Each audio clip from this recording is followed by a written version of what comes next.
자, 오늘은 마태복음 26장 36절로 46절까지 말씀을 중심으로 아버지와 예수를 아는 가정이라는 제목으로 하나님 말씀 함께 나누겠습니다.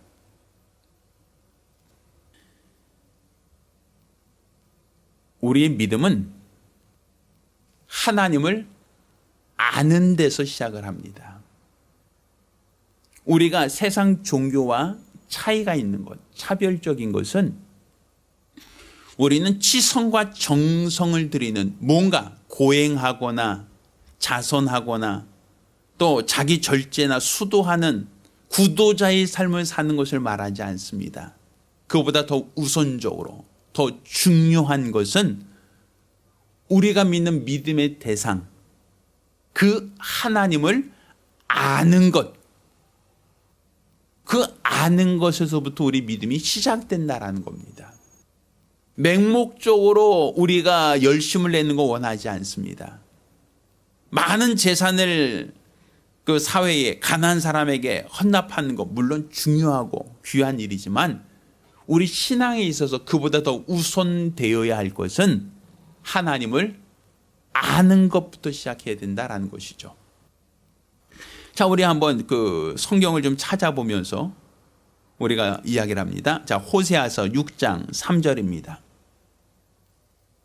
자, 제가 읽습니다. 호세아 6장 3절. 그러므로 우리가 여호와를 알자.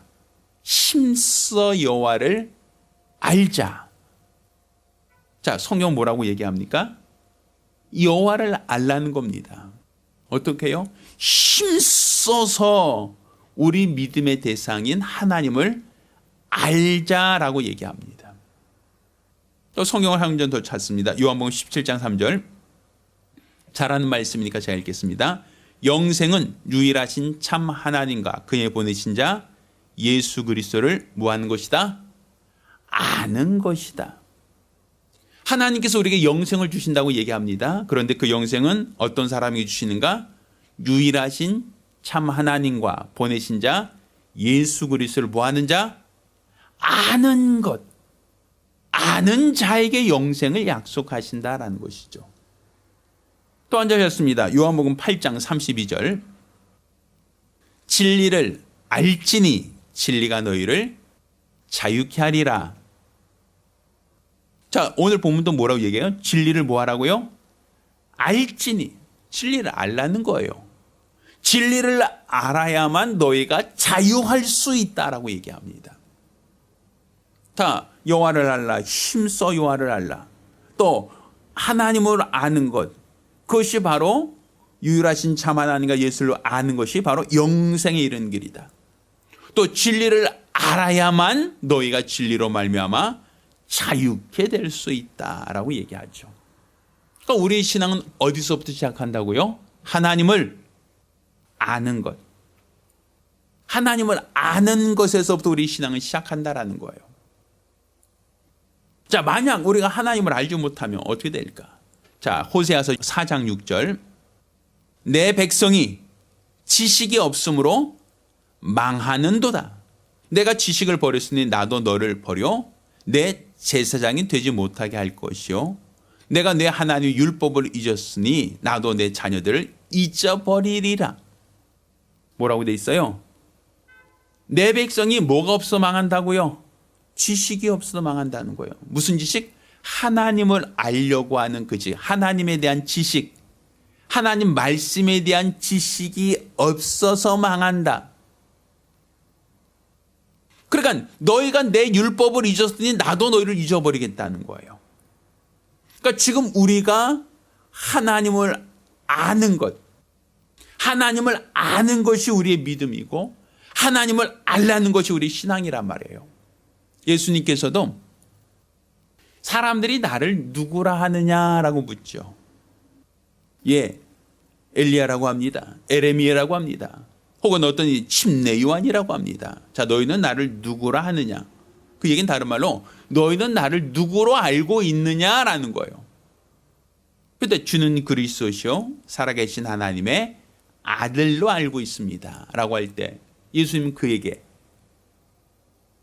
천국 열쇠를 주겠다고 약속하지 않습니까? 그가 구제를 많이 했으니까 천국 열쇠를 주겠다는 것도 아니었어요. 네가 기도를 많이 했으니 내가 너에게 천국 열쇠를 주겠다는 것도 아니었어요. 우리 주님께서 천국 열쇠를 주겠다고 하셨던 그 조건이 무엇이었는가? 주님을 알고 있었다는 거예요. 주님을 뭐로? 주는 그리스도시요 살아계신 하나님으로 알고 있었다.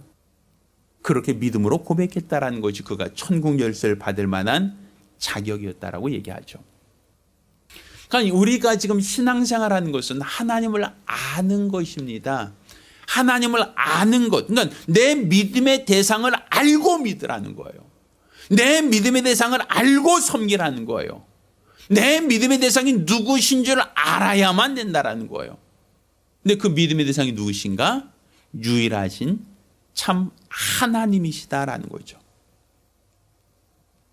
사실 구약시대에 그들이 알았던 하나님이 누구신가? 구약시대에 알았던 하나님은 누구냐 하면 우리가 잘 알고 있죠. 그 출애굽기 20장 3절에는 10계명이 나오는데 하나님이 가장 첫 번째 준 계명이 무엇이냐면 너는 나 외에 다른 신을 내게 두지 말라는 것이었어요. 세상에 수많은 종교가 있어요. 수많은 신들이 있죠. 그렇지만 하나님께서는 나 외에 다른 신을 두지 말라는 거죠. 이사야서 45장 5절부터 이렇게 표현합니다. 나는 여호와라. 나 외에 다른 이가 없나니 나밖에 신이 없느니라. 자, 성경 뭐라고 얘기해요? 나는 여호와다. 나 외에 다른 신이 없다. 나밖에는 신이 없다라는 거예요. 그러니까 하나님은 여러 신, 수많은 신들 중에 한 분이 아니라 나 외에 다른 신이 없다. 하나님만이 유일하시다는 거예요. 신으로서 유일하다. 사람들이 만들어낸 종교, 사람들이 만들어낸 우상이 신이 아니라 나 외에 다른 신이 없다. 하나님 외에 다른 신이 없다. 그래서 우리가 하나님을 하나님, 유일하신 분이라고 우리가 고백하는 거예요. 그러니까 우리가 지금 믿는 그 믿음의 대상이 누구신가? 하나님은 유일하시다라는 거죠.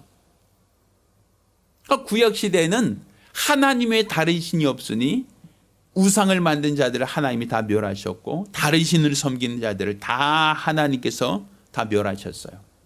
오직 하나님 외에 다른 신이 없다라는 것을 이스라엘 백성에게 나타내셨고 그 중동 가나안에 있는 모든 족속들에게 하나님만이 참 신이시다. 그 외에 다른 신이 없다라는 것을 하나님 스스로 나타내셨죠.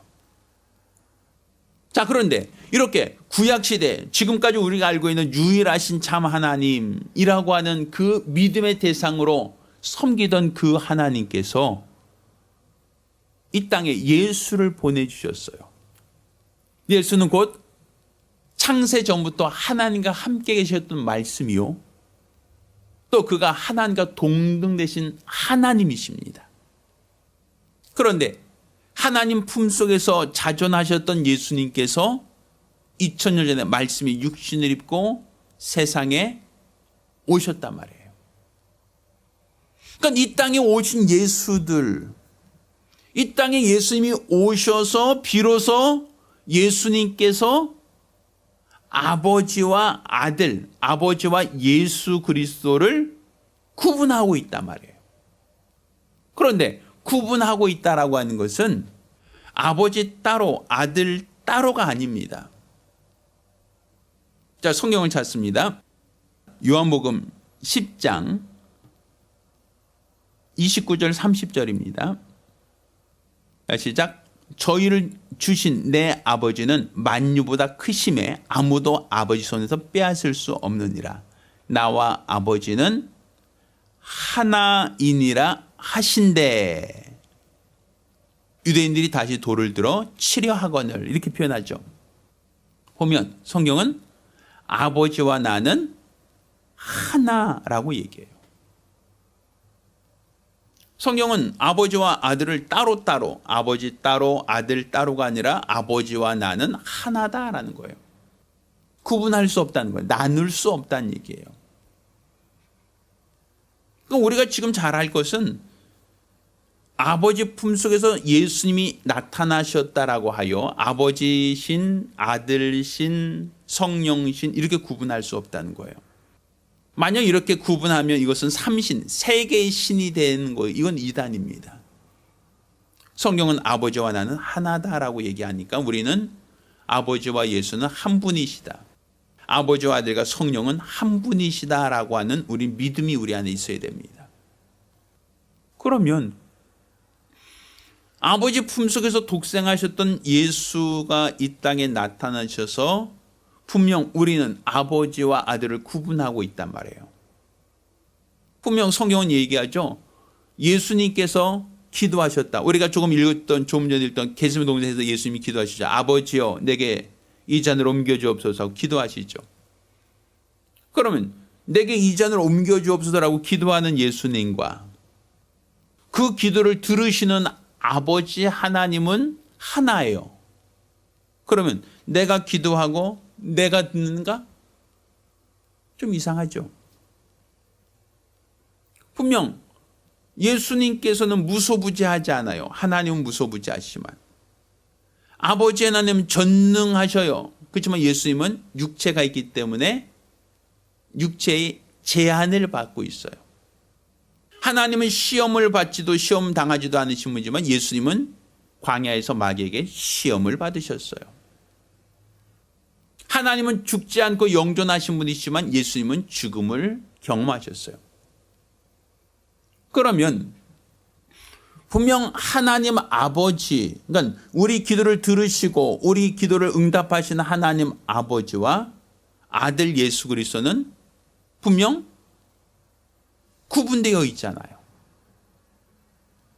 그러면 아버지 따로 아들 따로가 되어야 되는데 아버지와 아들이 하나라고 얘기하니까 굉장히 우리는 복잡하게 생각하죠. 우리는 이것을 신학적 용어로 삼위일체라고 얘기합니다. 삼위라고 하는 것은 아버지와 아들과 성령, 그 삼위가 일체가 되신다라는 의미예요. 이건 신학적으로 굉장히 중요한 가치입니다. 그 개신교에서 이 삼위일체가 기준이에요. 우리 하나님이 누구신가, 그분이 어떤 분이신가, 이게 기준이에요. 만약 삼위일체 중에서 삼신론, 세 명의 신만을 강조한다면 이것은 삼신론이라고 하여 이단이 됩니다. 또 일체를 강조해서 한 분이신데 상황에 따라서 이렇게도 상황에 따라서 저렇게도 상황에 따라서 이 모양으로도 나타나는 거야 하는 것은 양태론이라고 얘기해요. 마치 물을 끓이면 수증기가 되고 물을 얼리면 얼음이 된다. 그러니까 온도에 따라서 수증기도 될 수 있고 또 얼음도 될 수 있는 게 물이다. 이건 양태론이란 말이에요. 제가 여기 있을 때 목사, 집에 가면 아버지 혹은 내 아내에겐 남편. 그건 내가 어느 위치에 따라서 내 어떤 신분이 달라진다라고 하면 이건 양태론적인 표현이란 말이에요. 그러니 우리가 하나님이 누구신가라고 할 때 그분이 유일하신 참 하나님이시다라는 건 우리가 알아야 돼요. 그렇지만 영생은 그가 보내신 자 예수도 알아야 된다라고 얘기하죠. 그러니까 이 삼일체라고 하는 이 복잡한 교리를 구약시대에 알려주지 않으셨어요. 예수가 오심으로써 복음 아래 있는 자들, 진리 안에 있는 사람들에게 하나님이 누구신가, 하나님이 어떤 분이신가, 하나님은 삼위로서 일체가 되신 분이시다라는 것을 예수님이 오셔서 비로소 우리에게 알려주시고 가르쳐 주셨다는 거예요. 그러니까 그전 구약시대에는 유일하신 참 하나님만을 우리에게 알게 하셨고 유일하신 참 하나님 외에 다른 신이 없다고 알려줬지만 이제 예수님이 이 땅에 오심으로써 비로소 아버지와 아들, 아버지와 성령, 또 예수와 성령을 위를 나눈단 말이에요. 위, 삼위. 구분하고 있다는 것이죠. 그렇지만 그분들은 일체다. 한 분이시다라는 거예요. 유일하시다라는 얘기죠.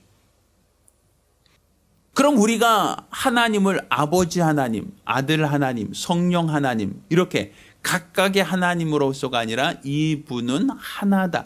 한 분이시다. 유일하시다라고 하는 의미로서 우리가 알고 좀 믿어야 될 터인데 왜? 그것이 왜 중요한가? 이것은 영생에 이르는 길이기 때문에 중요하단 말이에요. 아까 좀 전에 읽었죠? 영생 곧 유일하신 참 하나님과 보내신 자 예수 그리스도를 뭐 하는 것이다? 아는 것. 알아야 된다는 얘기예요. 그러니 유일하신 참 하나님만 아는 것이 아니라 그가 보내신 자 예수도 뭐 해야 된다? 알아야 한다라는 거죠. 그러면 아버지 품속에 말씀으로 있을 땐 동등하신 하나님이세요. 말씀이 육신을 입고 오기 전까지는 아버지와 아들은 한 분이시고 동등하신 분이세요. 자, 그런데 그가 이 땅에 말씀이 육신으로 입고 오신 것을 성경은 뭐라고 얘기하고 있는가? 자, 빌립보서 2장 5절로 8절까지 읽습니다. 너희 안에 이 마음을 품으라. 곧 그리스도 예수의 마음이니 그는 근본 하나님의 본체시나 하나님과 동등됨을 취할 것으로 여기지 아니하시고 오히려 자기를 비워 종의 형체를 가져 사람들과 같이 되었고 사람의 모양으로 나타냈음에 자기를 낮추시고 죽기까지 복종하셨으니 곧 십자가에 죽으심이다 라고 말하고 있어요. 그러니까 예수님께서 창세 전에 계셨던 하나님 품속에 계실 때 말씀으로서 하나님과 함께 계실 때는 그냥 그가 곧 하나님이세요. 요한복음 1장 1절에 태초에 말씀이 계시니라 이 말씀이 하나님과 함께 계셨으니 이 말씀은 곧 누구시다? 하나님이시다. 그런데 그가 말씀의 육신을 입고 세상에 오셨어요. 근데 말씀이 육신 됐고 이 땅에 오신 것을 성경은 뭐라고 얘기하고 있는가 하면 그가 근본 하나님의 본체시다. 그리고 동등하신 분이신데 동등됨을 취할 것으로 여기지 않고 종의 형체를 갖고 사람의 모양으로 세상에 오셨다라는 거예요.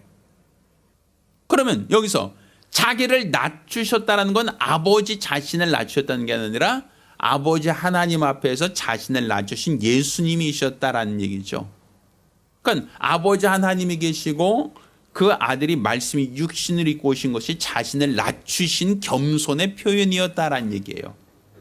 그러니까 말씀이 아버지 안에 있다가 세상에 오신 것은 겸손하려고 오신 거예요. 죽기까지 복종하시려고 오신 거예요. 그래서 조금 전 우리가 읽었던 겟세마네 동산에서의 기도를 보면 아버지여 내게 이 잔을 옮겨주옵소서. 그렇지만 내 원대로 마옵시고 아버지의 원대로 내게 원합니다. 자, 예수님이 원하시는 바가 있죠. 그렇지만 예수님이 원하시는 바가 있지만 내 원대로 마옵시고 누구의 원대로? 아버지의 원대로 내게 원합니다. 그러니까 아버지가 원하는 것과 아들이 원하는 것이 따로따로다라고 얘기하죠. 분명 아버지와 나는 하나다라고 얘기하는데 아버지가 원하는 바와 아들이 원하는 바가 구분되어져 기도를 하고 있단 말이에요. 나눌 수 있죠. 그렇지만 아버지와 나는 하나다라고 얘기하고 있으니 하나라고 하는 걸 우리는 끊을 수 없단 말이에요. 자, 그러니 우리가 아버지와 나는 하나다라고 하시면서 또한 성경에는 아버지와 내 원대로 마옵시고 아버지 원대로 되기 원합니다라고 기록하고 있어요. 이것을 지난주에 말씀드린 것처럼 하나님은 사람을 통하여 하나님을 알 만한 신성을 부여하셨다라고 말씀드렸죠. 아버지와 아들의 관계를 우리가 성경에서는 하나님의 형상의 모양을 만든 사람을 통해서 그 하나님과 아들의 관계를 하나님은 설명해 주시기로 했다. 곧 아담을 만드시고 아담의 갈비뼈를 취하여 돕는 배필을 만드셨다. 그런데 돕는 배필이 나타나기 전까지는 아담 안에 있었고 아담의 몸, 아담의 갈비뼈, 아담의 한 지체였단 말이에요. 아담 자신이었단 말이죠. 그런데 아담 자신으로 있을 때는 의지가 구분되지 않아요. 의지가 구별되어지지 않아요. 갈비뼈가 생각하고 내가 생각한 것과 갈비뼈가 생각한 것이 따로 다릅니까? 아니죠. 갈비뼈로서 있을 때는 자기 생각이 없어요. 갈비뼈로 있을 때는 자기 의지가 없어요. 갈비뼈로 있을 때는 그냥 나 자신일 뿐이에요. 근데 그 갈비뼈로 돕는 배필을 만들자 돕는 배필로서 여자와 아담은 구분되기 시작한단 말이에요. 나뉘어지기 시작한다는 얘기죠. 아담의 생각과 하와의 생각이 다르다라는 거예요. 그러니 분명 아담 안에 있을 때는 아담인데 아담에게서 취하여 여자를 만드니까 아담과 여자가 따로따로다라고 얘기해요. 그렇지만 성경은 하나님이 짝 지어주셨으니 사람이 나누지 못할지니라. 둘을 짝 지었으니 너는 한 몸이다라고 하셨어요. 한 몸이라는 거예요. 일체예요. 일체. 남편과 아내가 일체예요. 한 몸이라고 있으니까. 그러면 둘이 아니라 일체라니까 나눌 수 없다. 남편과 아내는 나눌 수 없다. 그렇지만 의지, 한 마음이라고 안 했으니까 의지는 나눌 수 있다는 거죠. 구분할 수 있다는 거죠. 이거 마찬가지로 아버지와 아들은 한 분이세요. 그렇지만 나눌 수 없다. 구분할 수가 없다는 거예요.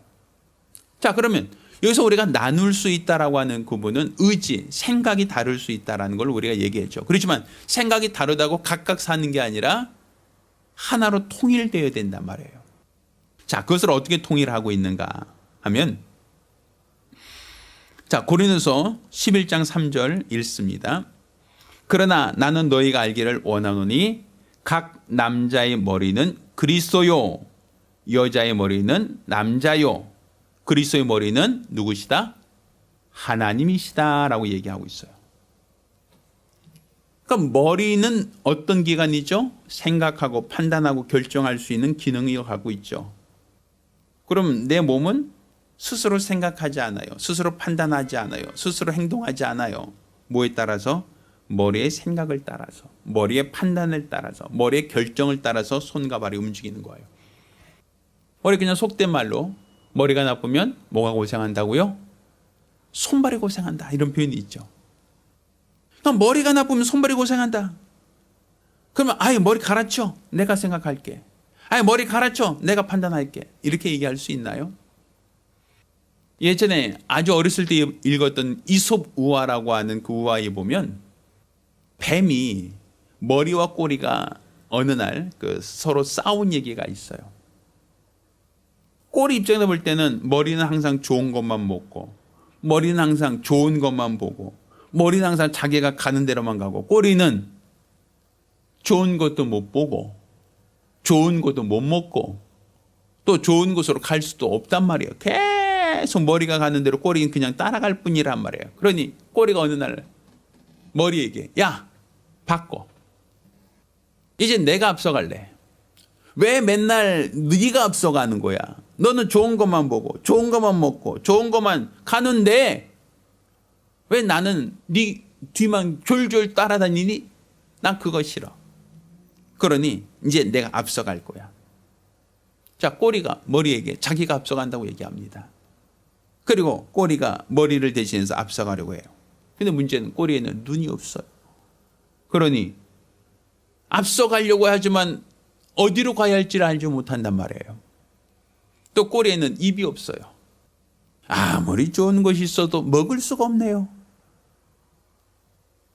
그러니 꼬리가 앞서가다 보니까 가시떨기 나무 있는 대로 잘못 들어가서 가시에 엄청 찔렸다라고 얘기하죠. 왜? 꼬리는 머리가 아니란 말이에요. 꼬리는 머리의 기능을 할 수가 없다는 얘기죠. 머리가 보고 머리가 판단하고 머리가 결정한 대로 꼬리는 따라가는 것이지, 꼬리가 앞장서서 내가 앞서갈래, 내가 가고자 하는 길 내가 갈래 라고 얘기한다면 그거는 엉뚱한 길로 갈 수밖에 없고, 또 잘못하면 낭떠러지 떨어져서 죽을 수도 있다는 거죠. 그러니 지금 우리의 신앙에 있어서 우리가 중요한 것은 누가 머리냐는 거예요. 지금 가정에서 남편이 머리다, 아내가 지체다라고 한 그 관계를 하나님이 두신 것은 아버지와 아들의 관계를 우리에게 알게 하려고 하는 거죠. 아버지가 머리다라는 거예요. 하나님 아버지가 머리고 예수님이 그 지체라는 거예요. 오늘 본문 다시 읽겠습니다. 고린도서 11장 3절. 그러나 나는 너희가 알기를 원하노니 각 남자의 머리는 그리스도요, 여자의 머리는 남자요, 그리스도의 머리는 누구라고요? 그리스도 머리 누구라고요? 그리스도의 머리는 하나님이시다. 그러니 우리 인간이 만들어지기 전부터 그리스도의 머리는 하나님이시란 말이에요.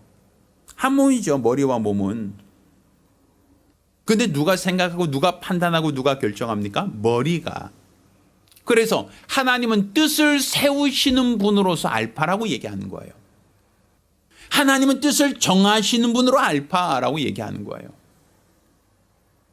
그리고 예수님은 그 뜻을 성취하시는 분으로서 오메가라고 얘기하는 것이죠. 지금 뜻은 누가 정하시는 거예요? 아버지가. 그 뜻대로 순종하는 것은 누굽니까? 아들. 지금 하나님과 아들은 동등되신 분이신데 동등되신 하나님께서 왜 머리와 그 몸의 관계를 구분하고 있는가? 분명 한 분이신데 왜 한 분이신 하나님이 왜 누구는 머리 역할을 하고 누구는 그 몸의 지체 역할을 하고 있는가? 그것은 이 세상에 타락한 천사가 있었기 때문이에요. 자, 이사야서 14장 12절로 15절까지 읽습니다. 너 아침의 아들 계명성이여 어찌 그리 하늘에서 떨어졌으며 너 열국을 엎은 자여 어찌 그리 땅에 찍혔는고 내가 내 마음에 이르기를 내가 하늘에 올라 하나님 무별 위에 나의 보좌를 높이리라. 내가 북극 지폐 산 위에 자정하리라. 가장 높은 구름에 올라 지극히 높은 자와 비기리라 하도다. 자, 이 본문을 우리는 천사의 타락과 연관시켜서 해석하고 있죠.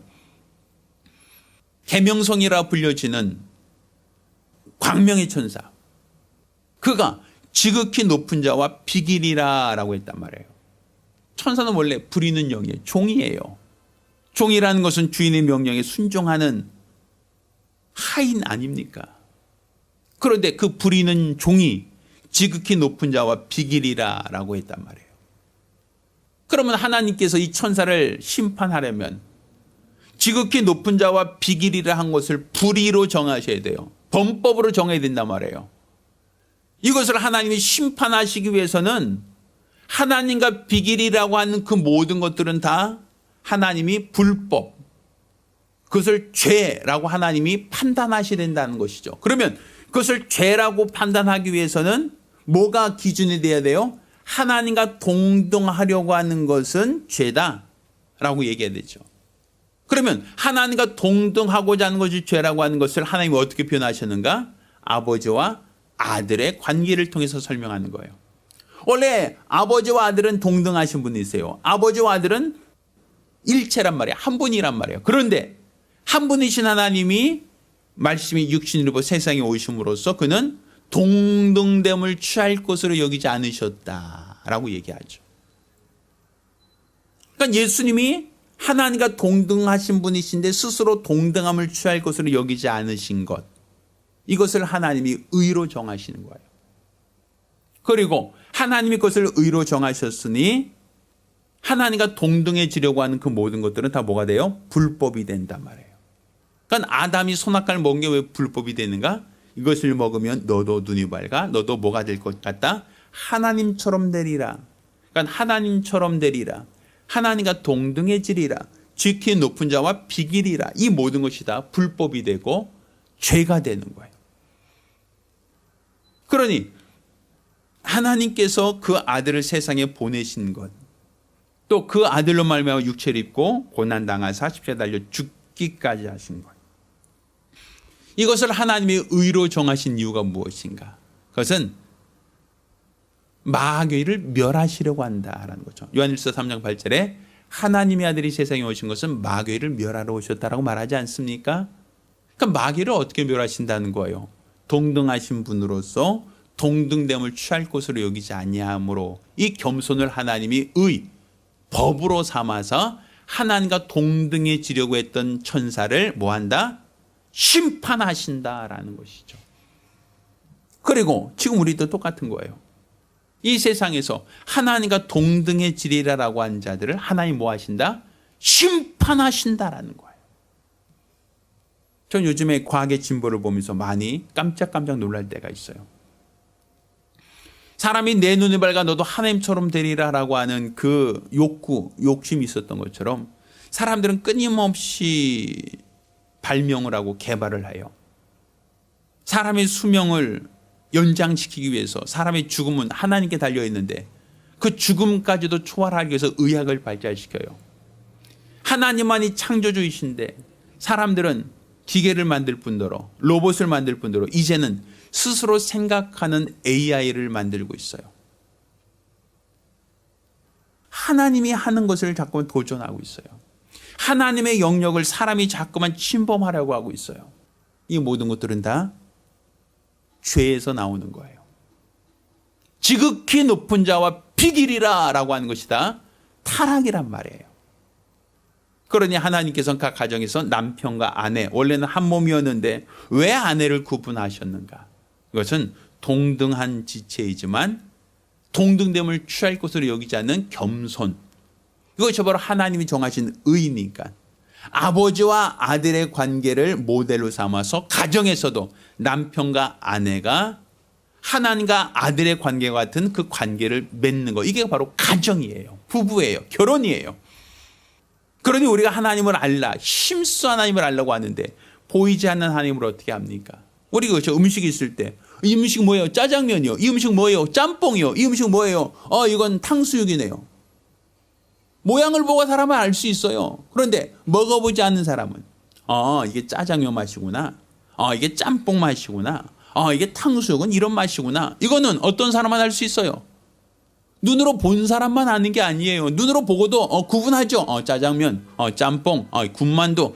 구분은 돼요. 그렇지만 구분하고 있다고 해서 그것을 맛봤다고 할 수는 없죠. 아버지와 아들 우리가 구분만 하고 있다는 게 중요한 게 아니라 짜장면을 먹으면 짜장은 이런 맛이구나. 짬뽕 먹으면 짬뽕은 이런 맛이구나. 알 수 있잖아요. 그것처럼 우리가 아버지와 아들의 관계를 어떻게 우리가 경험하고 체험하는가? 바로 결혼을 통하여 남편과 아내의 관계를 통하여 우리는 지극히 동등되지만 동등됨을 취할 것으로 여기지 않는 삶을 삶으로써 비로소 아버지 앞에 복종하셨던 예수, 아버지와 동등됨을 취할 것으로 여기지 않으려고 했던 예수의 모습을 통하여 우리는 가정의 질서를 이루고 하나님을 더 알 수 있는 체험을 하게 된다는 것이죠. 따라서 우리가 가정을 통해서 우리가 하나님을 알고 하나님을 알 수 있게 하나님을 체험할 수 있게 하나님 우리 인간을 만드셨다, 창조하셨다라고 볼 수 있는 겁니다. 따라서 우리는 가정을 통하여 하나님을 알려고 해야 됩니다. 힘써 하나님을 알려고 해야 됩니다. 하나님을 알려고 하지 않는다면 그는 망할 수밖에 없습니다. 결혼을 통하여 가정을 통해서도 하나님을 더 알려고 하는 거룩한 성도들, 믿음의 사람들이 되기를 예수 이름으로 축원합니다. 할렐루야. 우리 같이 기도합니다. 우리 같이 기도하실 때에 하나님을 알기 원합니다. 힘써 하나님을 알기 원합니다. 유일하신 하나님과 보내신 자 예수를 알기 원하오니 이것을 알기 위하여 가정에서 하나님을 더 알고 믿고 의지하기 원하오니 도와주옵소서. 간절히 사모하며 한 목소리로 기도합니다.